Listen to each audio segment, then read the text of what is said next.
isinagawa sa ika-4 na pagkakataon.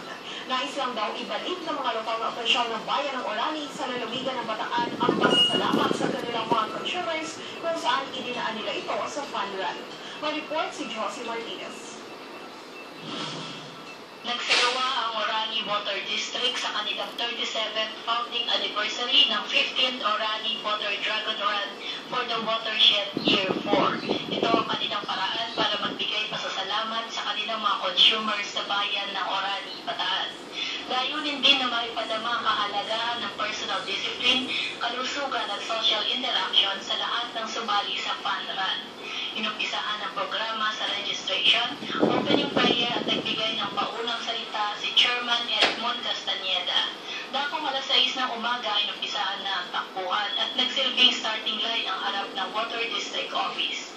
Nagkamit ng medalya ang lahat ng nanalo sa 3 kilometers, 5 kilometers, 10 kilometers at 18 kilometers categories.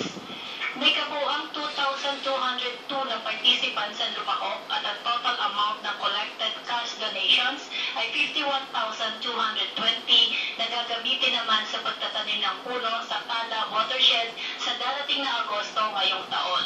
Mula dito sa Bataan, kasama si Danelit Ponzalan, Josie Martinez,